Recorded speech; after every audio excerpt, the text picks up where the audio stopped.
On the weekends, Claire Hodge rides a white tiger out into the woods where she hangs out with the blessing of unicorns she once lured to her with verse and a plate of empanadas. One time I saw Anna throw a dude out a window for messing up the lyrics to Juicy. Matter of fact, the ghost of Biggie Smalls came to me one night and confessed the last thing he thought before he died was, I wish I was as slick as Claire Hodge. It's true. Claire's poems have appeared in Hades Ferry Review, Copper, Nickel, and the Collages, not to mention in the wildest dreams you've yet to have. Wherever it appears, her poetry thrums and vibrates. It lives in the world and tears it open, laying bare the desires and wishes we cannot bring ourselves to utter. It seduces and comforts. It dances and shakes like the subwoofers at a Lil Wayne show. Claire once told me she wanted to be the Katy Perry of poetry. But to my mind, she's like the magic love baby of Ann Sexton and Missy Elliott. With a tan. Right? She's that good.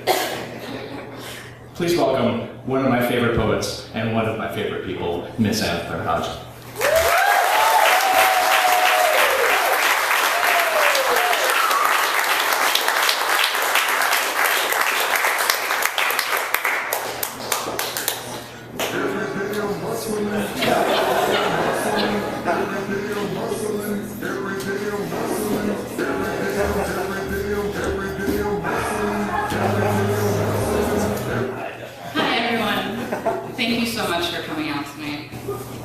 I was just thinking about where I was this time last year, and it wasn't amazing, and I wasn't reading poetry for people who love poetry, surrounded by friends. So thank you, FSU people, for welcoming me and being so wonderful to me. It means the world to be here, and every day I'm honored.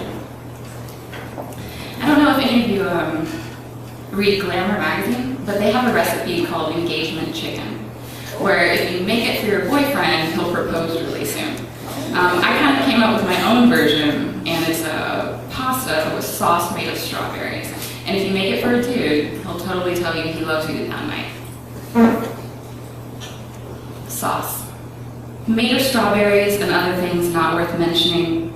It's only the fruit that anyone remembers, odd on a pile of pasta, the way you think it will taste, how it's not like that at all. Balsamic vinegar cutting through the deep pink on the tongue.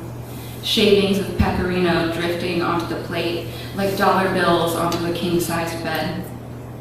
Or snow on wool the day Richmond got 10 inches and I screamed into the morning, yes, because the only snow I'd ever seen had been slush packed hard and dirty under rented ski boots in North Carolina. The rescue team lifting me into a toboggan and attaching it to their skis to take me down the bunny slope after I caught an edge and fell. One leg east, the other west. Hurt and sad for having fallen, for having not been more. Like the night I cooked the best thing I knew, and afterward you kissed me not for love, but because you knew you should. Or how when later a stray dog, one eye gone, found us on the porch. You held her, stroked her, said, good girl, sweet girl, most beautiful girl in the world.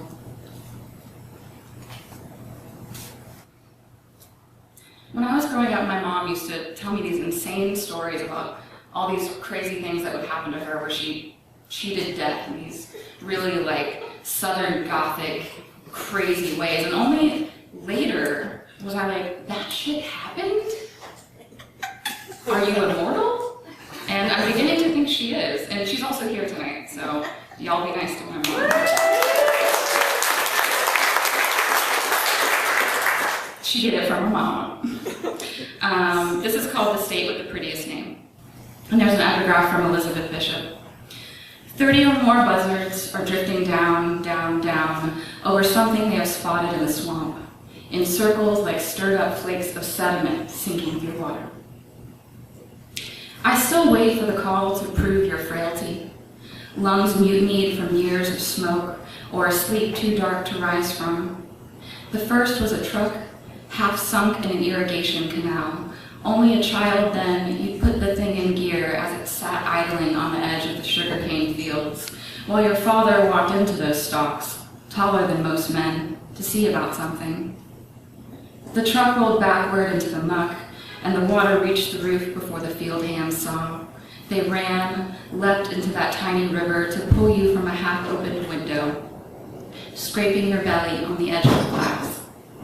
Then, Cottonmouth, wrapped around an oar as you paddled Lake Okeechobee, it coiled and like an infant wailing into the morning showed you the white gape of its mouth.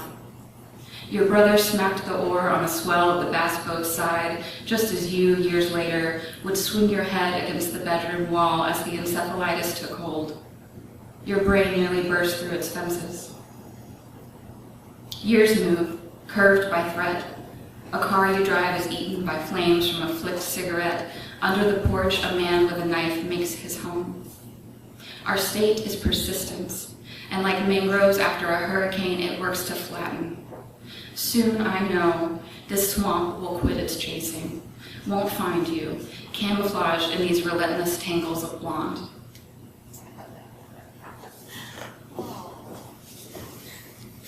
Just a warning, I'm reading 3 elegies tonight, so woo!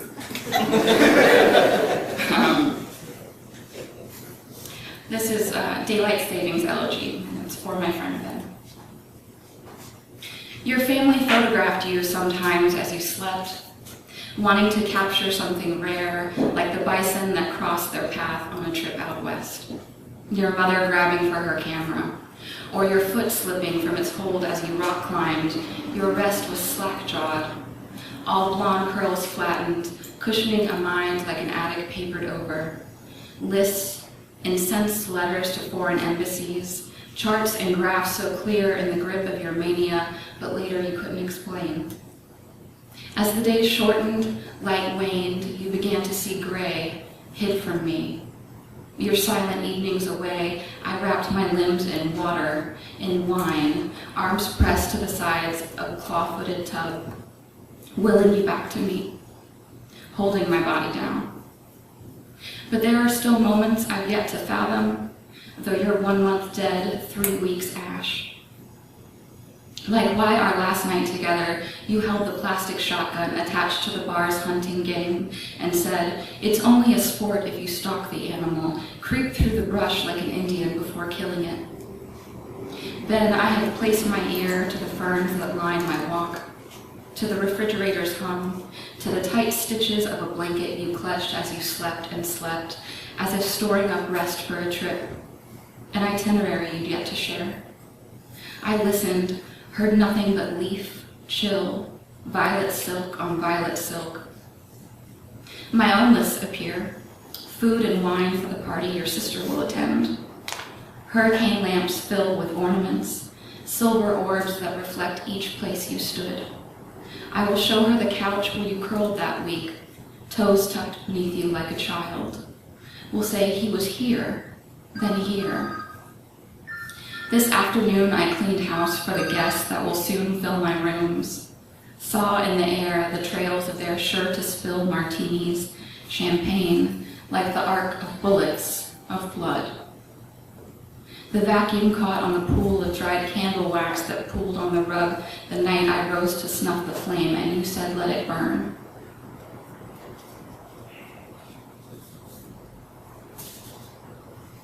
This one's a little more fun, I promise.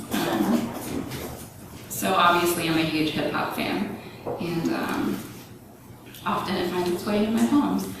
This poem was actually just published today online. I'm pretty stoked on that, so you can find it if you Google me, and not in a weird way. This is called Elegy, Fort Greene. And there's an epigraph. It was all a dream, the Notorious B.I.G. North of me, you two are within walls, and won't prepare for the storm that will move from here and hang above your brownstone like a cold mobile.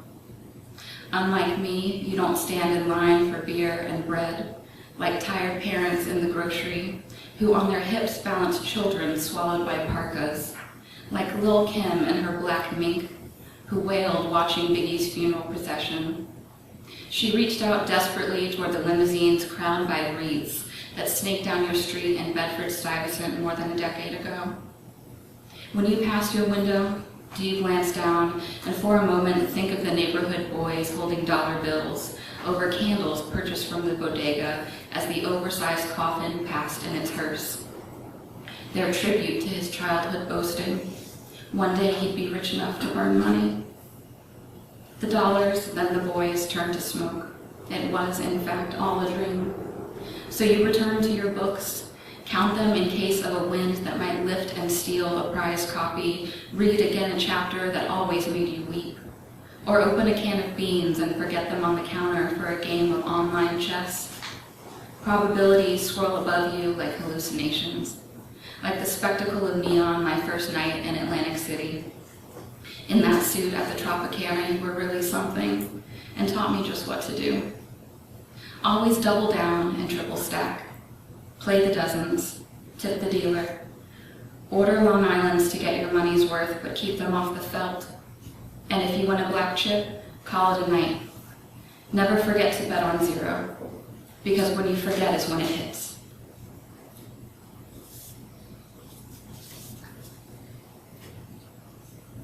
This is called High School Dance Squad Winter Festival. Snowflakes cut from cardboard reflect the spotlights turned toward girls, their shoulders draped with sheets of blonde hair that whip through the chilled night. Their red crushed velvet tops ride up, reveal spray-tanned flat middles, and there, a jewel of navel as the most limber backflips across the stage.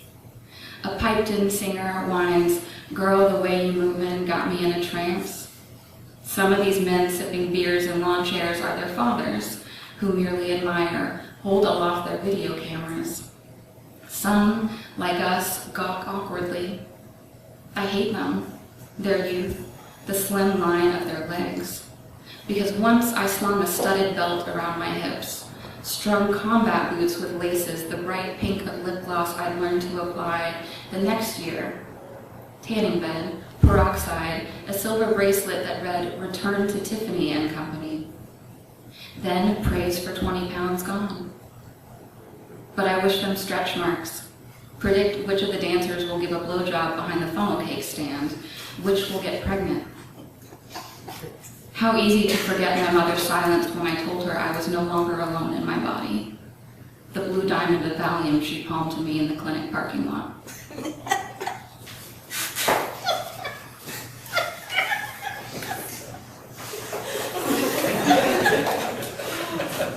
It's hilarious.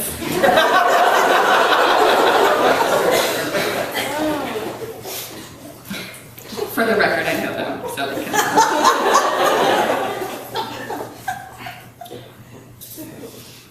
All right, this is called Elegy with Shotgun. Once you warmed the shower wall with water before pressing me against it. Some nights the bed was feverish heat. You, a man burning, as the sheets twisted into peaks, not from our lovemaking, but nightmares. So similar to the snakes in mine, centipedes, the threat of their endless segmenting, breaking apart like mornings you left me for food or family. The wife and daughter's towns away who will never know my name. Theirs on your lips in a way that gave me pause, that their conjured bodies might leave the room first, let me have you fully before I lean to kiss you. Tomorrow I will drive to the ocean, past the fish camps and souvenir shacks, to the town where soon my sister will be wed. She will tell me that she too once loved a man whose brain burst into lace as he vowed himself to trigger and barrel. She will turn as I enter the room, careful not to shake loose our mother's veil bleeding from her blonde hair, same as mine. And if I must look away, it will be to the gray of our wintry piece of ocean. As I imagine a swim so far from land, I might find you whole and floating, not above me, straight out.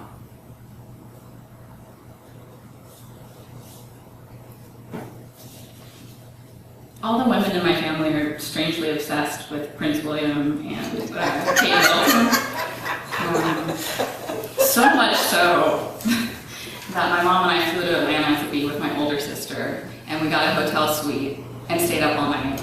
and watch the royal wedding and drink tea and wore tiaras. That's a big problem. Because we're practical like that. And there's only 2 mugs in my house. One is a Tupac mug, and one is the actual, like, real commemorative mug for the royal wedding. And that's the name of this poem, Royal Wedding Commemorative Mug. I've forgotten, of course, about metals and microwaves, the way heat moves, gold leaf sparking across the glass plates, crusted with the splattered sauce of last night's lean cuisine lasagna. Like thermals that push the wings of kestrels, the same airflow and angle that thrust me states north to you. I grip the arms of my narrow seat in coach as the plane flings itself down tarmac. Remember our mother's prayers each time we flew, fingers woven together as she whispered pleas for our safety. I come to you with a carry-on stuffed with cardboard tiaras, plastic diamond rings, and in the dark before morning we rise. Boil water for tea as Kate slips, thin as paper, into the Rolls Royce that shuttles her to Westminster Abbey. And as Pippa smooths her sister's gown, I confess that during takeoff I wished for the Boeing to flame into ash. For any excuse to die that isn't my fault. A boys' choir chirps their hymn as we dip shortbread into Earl Grey, the way your tiny hand slid into Mother's vanity drawer, plucked one sleeping pill each night, then hoarded the little moons in your music box, insurance against a dark that at age 6 you already felt looming. Celebrities file in as the newscasters tell us of the orange blossoms that scent the cathedral, and the voices of the children rise into the nave.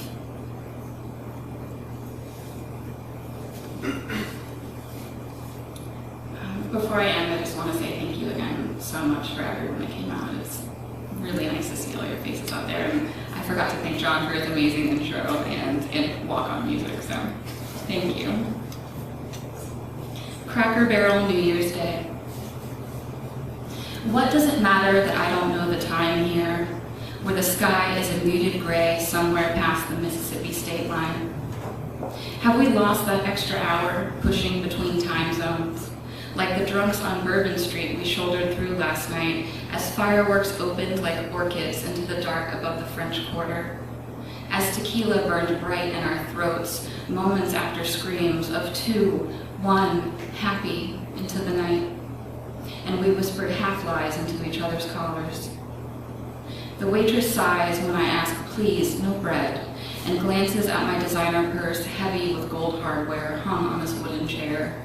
My dyed blonde hair matted still from the last night in our hotel's hot tub. And does it matter that before our eggs and grits arrived, I slipped into the bathroom to call the man who waits for me at home? That he asked if I had fun with my friends, do I know I am the prettiest? As we strode from the garden party onto the cobblestones of Dauphine Street, fairy lights woven through elephant ears and ivy lit your eyes as you snarled that I wanted to fuck every man in the room. And now you crumble your biscuit into the bowl of red-eye gravy, and I pull closer the mug ringed with crescents of lipstick and tell you to go to her. To forget the slice of baked apple you watch me lift into my mouth, how my fork stabbing that fruit felt very much like love. Forget because we are as blank as the overcast morning, as blank as the whitewashed rocking chairs lined up for sale, empty of my body or yours.